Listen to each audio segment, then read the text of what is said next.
Welcome to The Experience. I'm Nora Yolis Young, and I'm going to read a couple excerpts from Llewellyn's little book of Life Between Lives from the Newton Institute. Now, I'm a certified LBL practitioner, and I just want to make available to you all materials that I find so helpful. So I'm going to read from this little book, and perhaps it'll inspire questions or discovery for you. I just really want to make these resources that I find so valuable in bringing forward material that is helpful for humanity as we evolve and expand our light into from third density to fourth density. And so I'm going to read the introduction. What happens after we die? This question has intrigued humanity for centuries. Ancient writings and most religions promise an afterlife, but mainstream science maintains that death is the end and there is nothing more. At least, there has been the prevailing view until recently. 4 related trends are beginning to change that view. First, the public interest in near-death experience, NDEs, has caught the attention of researchers. Previously, the point at which the heart and brain cease to function was thought to be the end of consciousness, but recent studies have shown this is not to be the case. Modern scientific technology has led to the study of consciousness and the possibility of life continuing after death. Second, psychic mediums, demonstrating their ability to contact and communicate with deceased loved ones, have become popular in books and TV shows. Researchers are also investigating the possibility of communicating with the dead. Third, the science that explains the nature of reality is in disarray. Theoretical physics do not agree on the nature of our physical reality, and the theories supported by their mathematical calculations raise numerous questions about our understanding of reality. Fourth, many people are interested in the possibility of reincarnation. Reincarnation assumes the existence of a soul independent from the body. At death, the soul leaves the body and is reborn in a new body to begin a new life. A vast proportion of the world's population believes in reincarnation, and it is an important part of some religions, such as Hinduism and Buddhism. Researchers have investigated the cases of thousands of children who remember past lives, proposing no plausible explanation other than the possibility that we survive death to be born again. Past life regression, a technique that uses hypnosis to help people remember past lives, is now popular worldwide. Those undergoing the regression often remember people, places, and events with an accuracy that cannot be explained from their present life experience or knowledge. Dr. Michael Newton was a traditional counseling psychologist and master hypnotherapist. He was neither religious nor spiritual and did not believe in an afterlife. He had no interest in past lives until the early 1970s, when he worked with a young man who was experiencing chronic pain. When Dr. Newton asked him to describe his pain, the young man saw himself being stabbed. With further exploration, he accessed memories of living a former life as a soldier who was killed with a bayonet. Remembering this past life eliminated his pain.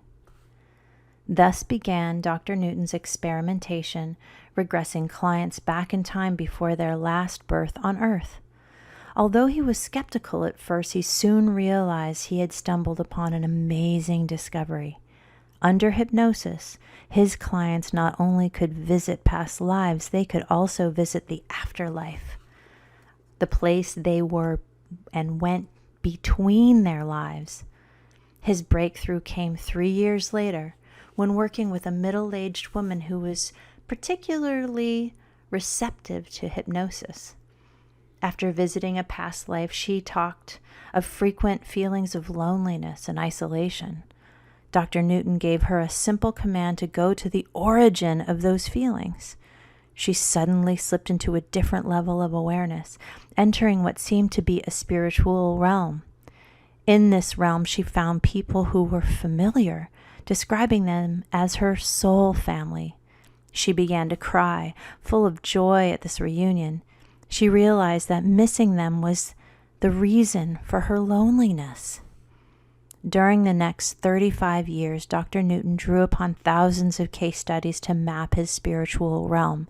He described it as the home of souls, or life between lives, the place to which our spirit returns after our life on earth.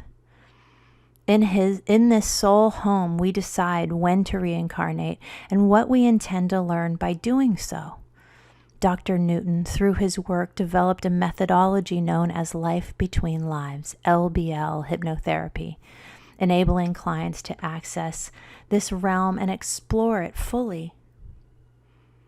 He also shifted from his skeptical beginnings, developing a deep spirituality, sensing and appreciating the great order of the universe.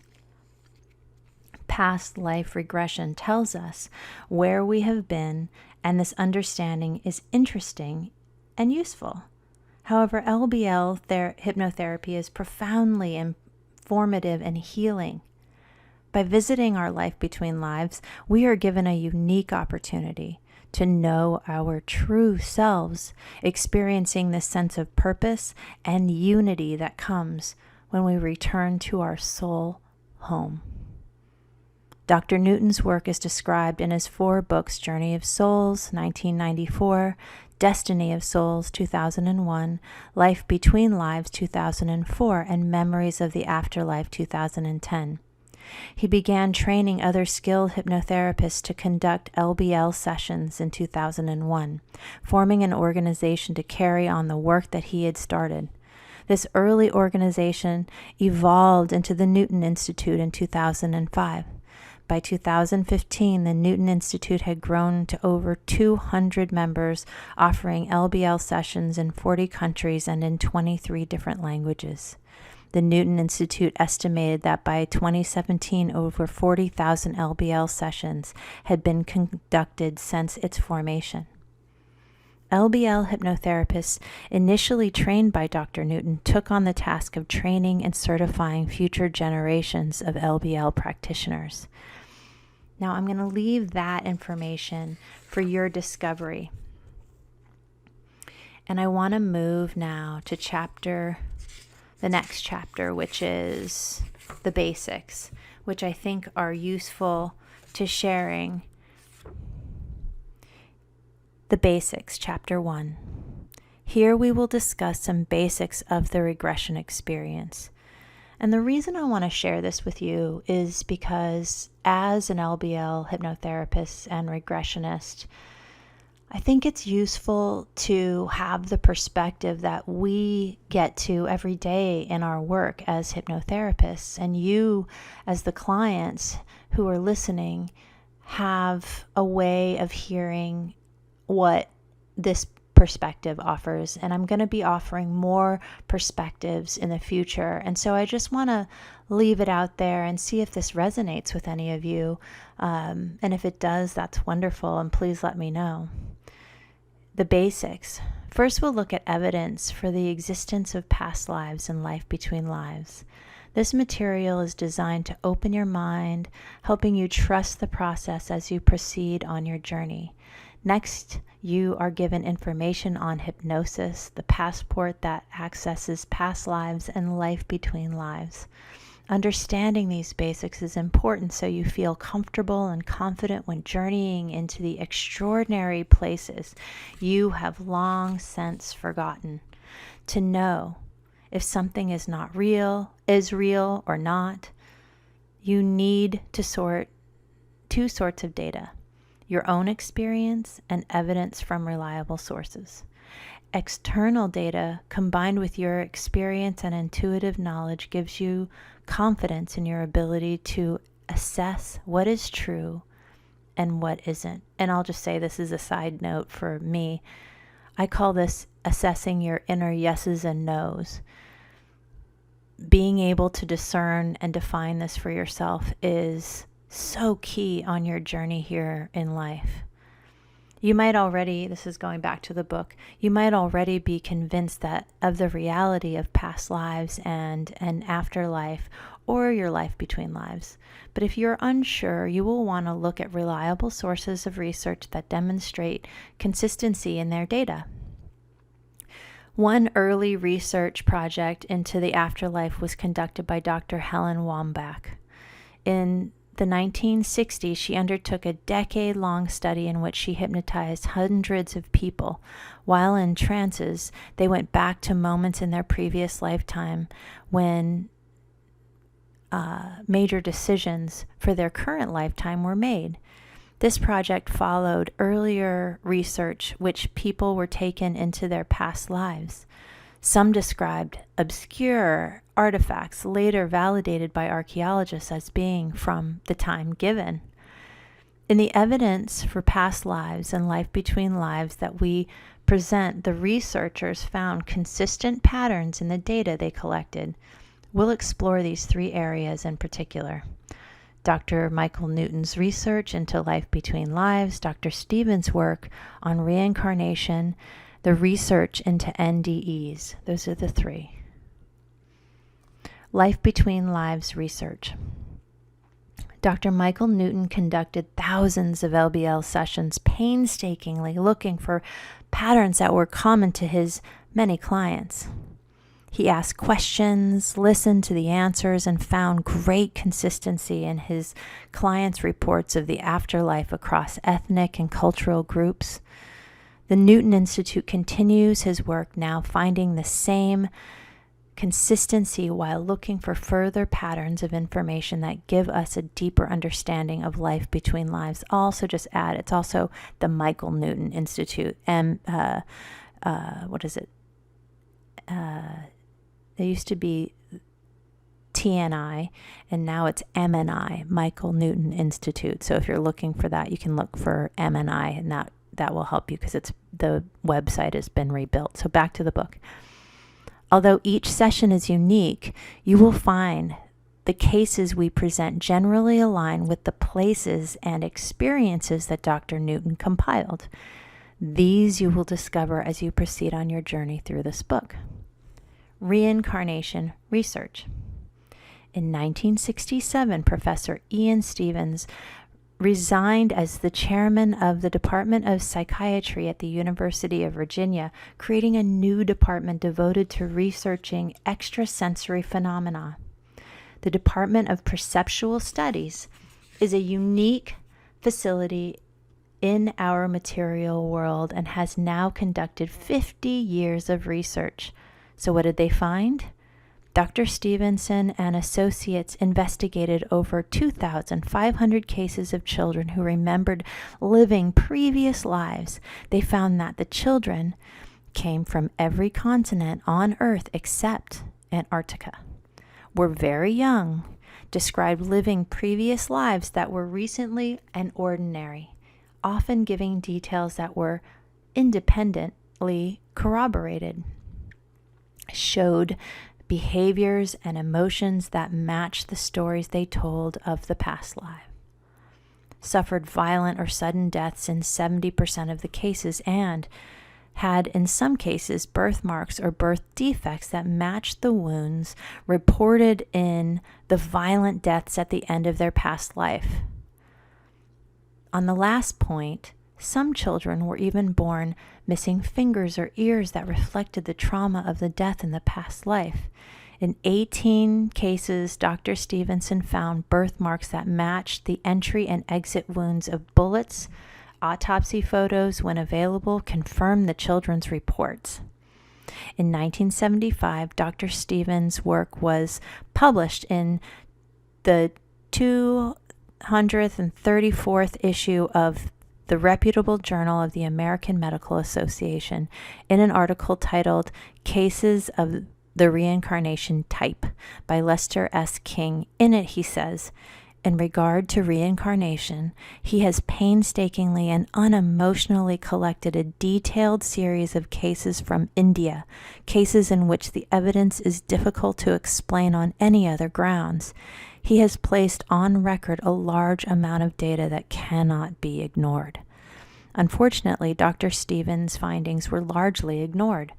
Given the cases from India where there is a strong cultural belief in reincarnation, critics suggested that this influenced the children's reports.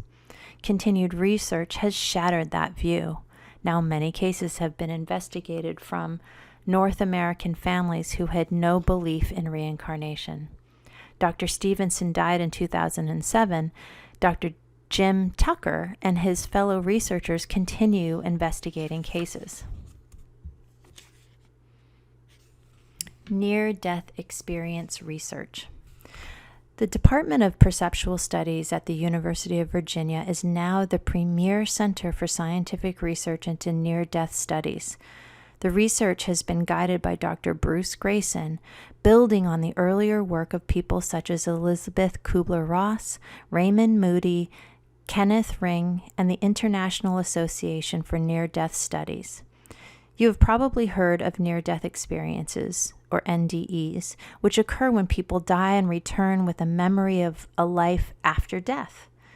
The experiences reported by those people who have had an NDE include an awareness of being dead, seeing their body from above, having a sense of timelessness moving upwards, or being in a tunnel or darkness, experiencing extraordinarily vivid colors, sounds, or visions, encountering and communicating with beings of light or a bright light, feeling unconditional love, peace, joy, oneness, or cosmic unity, experiencing a life review, receiving clarity and understanding about their life and the nature of the universe, being sent back or suddenly finding they are back in their body,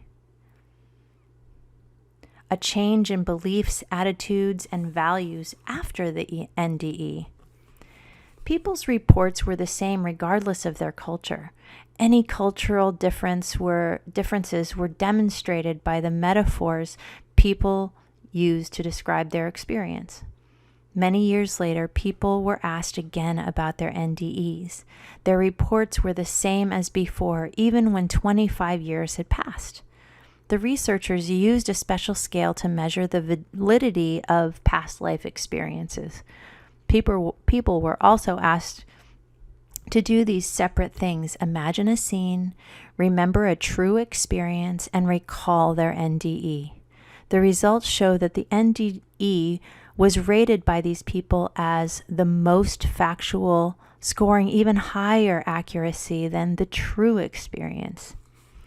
Neuroscientists reject these findings, claiming NDE is just a distortion created by the physiology of the brain when a person is dying. No physiological research has validated these theories. Research conducted by cardiac surgeon Sam Pernia and others, colloquially called the AWARE study, suggests that our consciousness survives death. Neuroscientists have developed criteria that define the physical conditions needed for conscious experience. When the criteria are not met, the person is dead.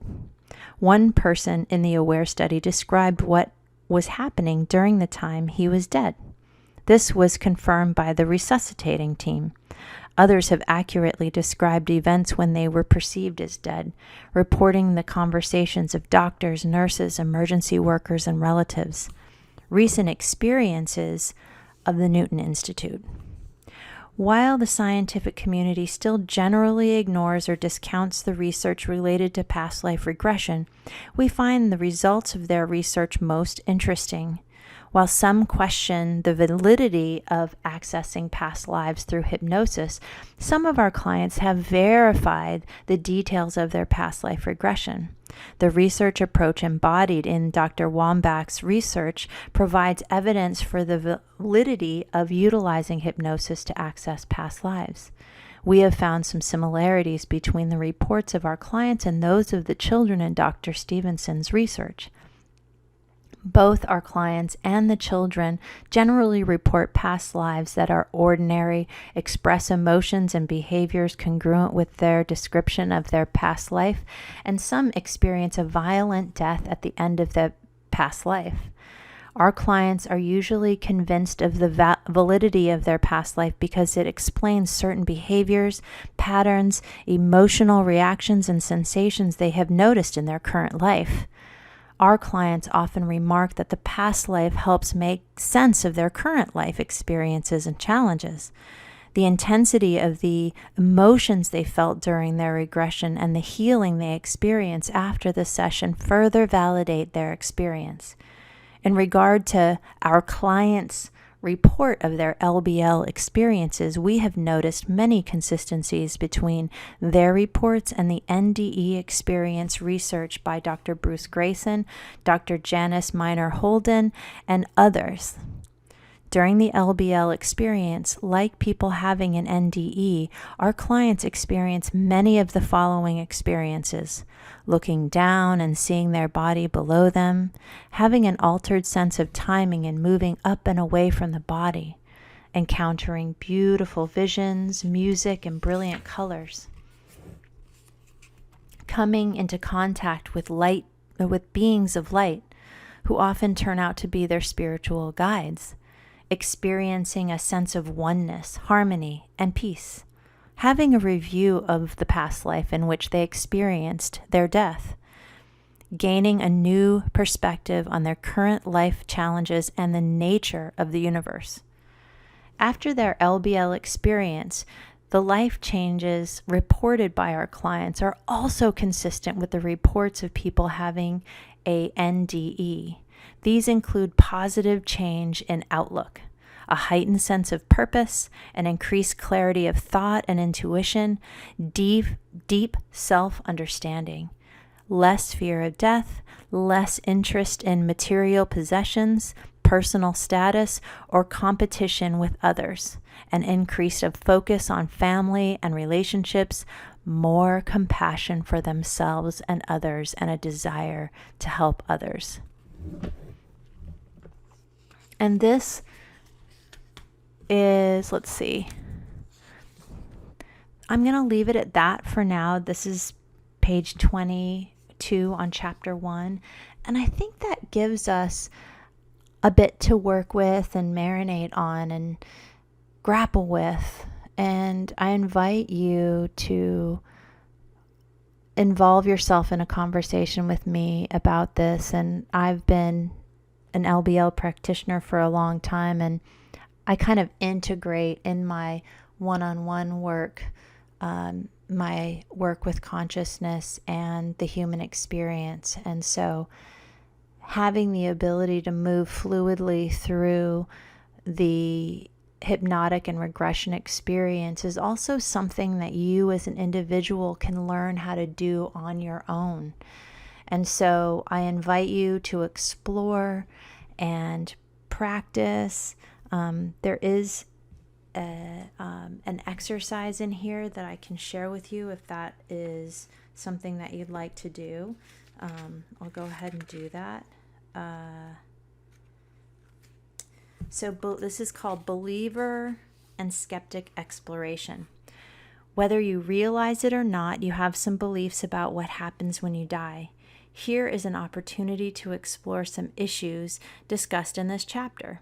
Contemplate the following questions from two different perspectives: the skeptic and the believer, one after the other. Record your answers in a journal. What do you believe happens to us after we die? So the believer would believe what, the skeptic would believe what. What do you believe happens to us after we die? What are your thoughts about near-death experiences? The believer and the skeptic. Do you know anyone who has had a near-death experience? If so, what did the person report and how did you feel about it? And what I will say about that is what we're finding is that more people have had near-death experiences than they recall. And a lot of people have had near-death experiences and don't talk about it. So unless you ask them in an environment where they feel free to open up, you're probably not going to know. But I'll give you a little hint that it's seeming more and more like the research is suggesting that people who have had cardiac arrest events have also had near-death experiences, and the evidence so far that's coming through in the research has been overwhelming.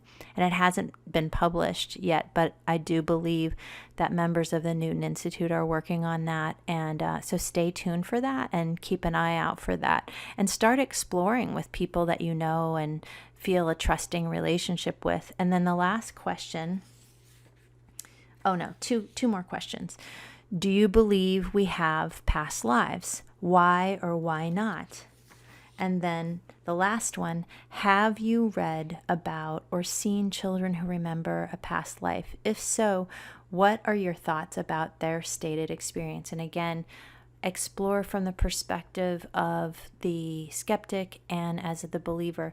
And I think part of why it's important to explore from different perspectives is it increases your neuroplasticity and enables you to move out of a lens that is solely owned by the person you believe yourself to be. So you are you, but you're also not homogeneous. You are comprised of an infinite number of aspects, and you see through different lenses all the time. And unless you exercise viewing the world through other perspectives, you don't exercise the abilities that are innate within you that bring you higher dimensional awareness that will help you improve life and to not get stuck in your ways and feel concretized to a particular point of view. It's when we don't exercise flexibility of the mind that we start to get cranky and stubborn and less compassionate and less heart-centered and open-hearted. So if you want to be open-hearted and you want to increase your ability to be nimble of thought and mind and have fun with the dynamics that are playing out in this life, exercise your mind, view different perspectives, and challenge yourself to consider different points of view so that you can not only have well thought out points of view and have better discussions without getting bent out of shape, but being a good listener and then also having points of view that enable you to have an expansive mindset. So I hope you enjoyed today's audio, and I'm going to be doing more of them and sharing more metaphysical, mystical, practical consciousness expanding material with you, and exploring that, and let me know if there is something that you're interested in hearing more about, and I'd be happy to share my approach and point of view about it and thoughts about it. And until then, just continue to align with love, people. And I love you all.